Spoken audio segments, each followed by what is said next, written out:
September 27th, Daily Devotional from the Heart by Ellen G. White. Judas and John contrasted.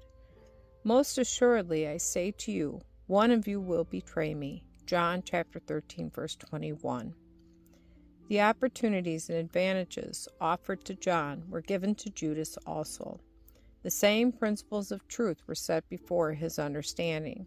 The same example in the character of Christ was his to contemplate and imitate. But Judas failed to become a doer of the words of Christ. Evil temper, revengeful passions, dark and sullen thoughts were cherished until Satan had full control of the man.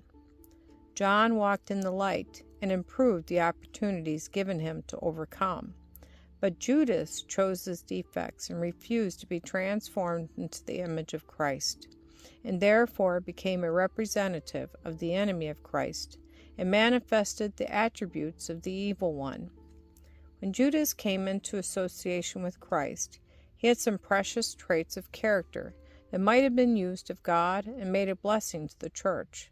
If he had been willing to wear the yoke of Christ, to become meek and lowly of heart, he might have been among the chief of the apostles. But he hardened his heart when his defects were pointed out, and in pride and rebellion chose his own self-ambitions, and so unfitted himself for the work God might have given him. John and Peter, though imperfect, became sanctified through the truth. It is the same today as it was in the days of Christ.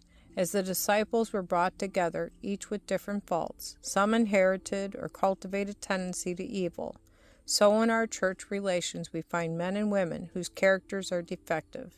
Not one of us is perfect, but in Christ and through Christ we are to dwell in the family of God, learning to become one in faith and doctrine and spirit, that at last we may be received into our eternal habitation.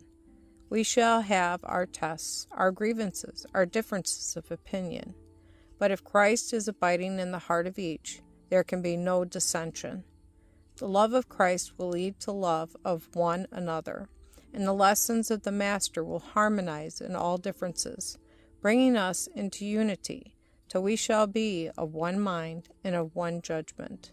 Strife for supremacy will cease, and no one will be disposed to glory over another, but we shall esteem others better than ourselves, and so be built up into a spiritual temple for the Lord.